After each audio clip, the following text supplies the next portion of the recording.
boys and girls, it's Mrs. Cook. I'm here today to show you some different fun activities that you could do with Skittles using some materials that you probably have in your house. I wanted to show you different ways that you could work on building the muscles of your hands. And you can also tie it into some different academic tasks. The first thing I made here is I took some just plain construction paper. You can use any paper that you have at home, computer paper or folders, whatever you might have. And I just drew different mazes or different kind of lines on these papers. And what you can do with the Skittles is you can pour them into a bowl or a plate.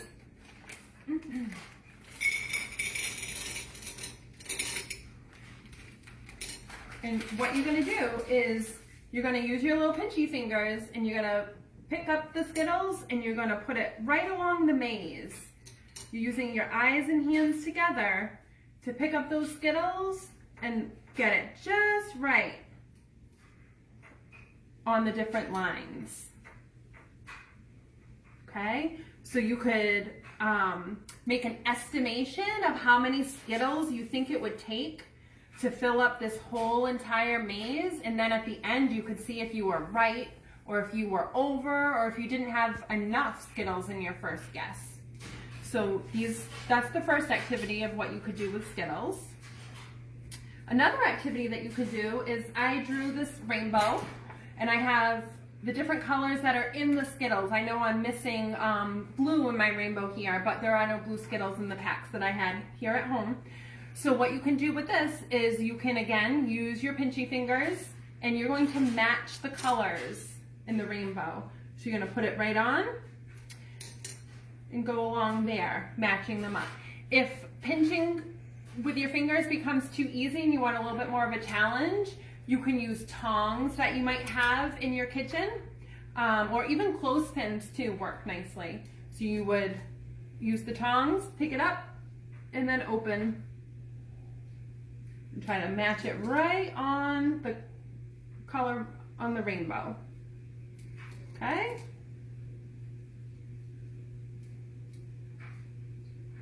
There we go. Okay. Another thing that you can do also with having to do with sorting, so using either your pinchy fingers, tongs, clothespins, whatever you might have. Also, if you have the game called Bed Bugs, they have the little tongs for the game in there, which would be a nice resource to be able to use. So for this, I'm using a cupcake pan, and I'm just going to separate my Skittles into different tins. So I'm going to start here. I'm going to put an orange one in there. We got a purple.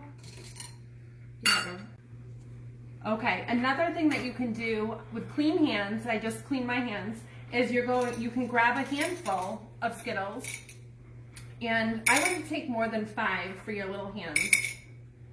So what you're going to do is you have a handful of Skittles and you want to keep them all in your hand, and one at a time you're going to feed them to the front of your hand and put them in the right color bowl. Okay, taking them out one at a time and finding the right color. Oh, we haven't gotten any purples yet.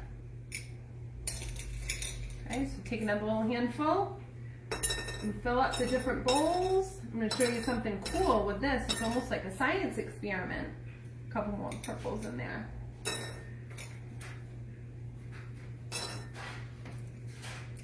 And again, you can do so much with this. You could try to estimate how many of each color you think was in the package and take some guesses.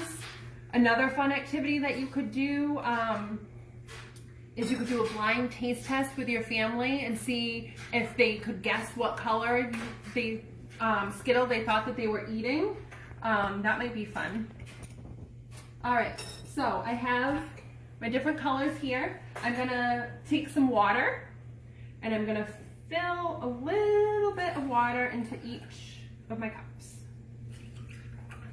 This you probably want a grown-up's help with.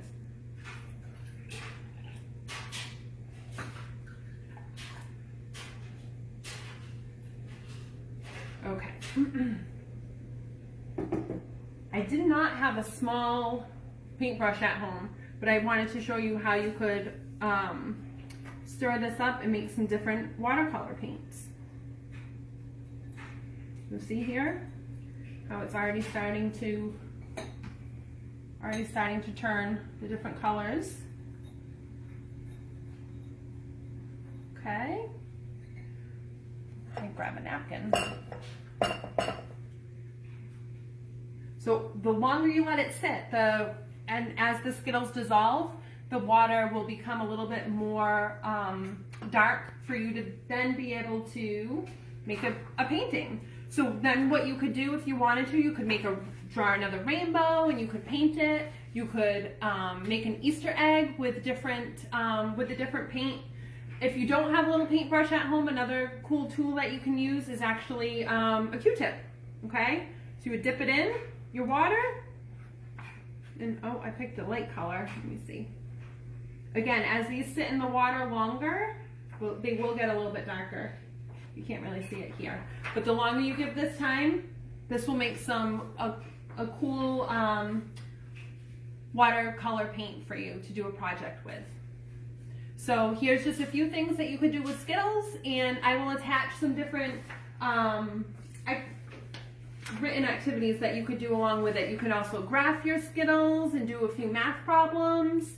You can have them separated by different colors and practice writing your color words and the number. For the older kiddos, you could tell me what color Skittle is your favorite and write a persuasive little paragraph essay about why that color is your favorite Skittle, or do you think that this different color Skittles taste different or not? Okay, so I just wanted to come and share some activities with you. I hope that you're all doing well. I miss you and hope to see you soon.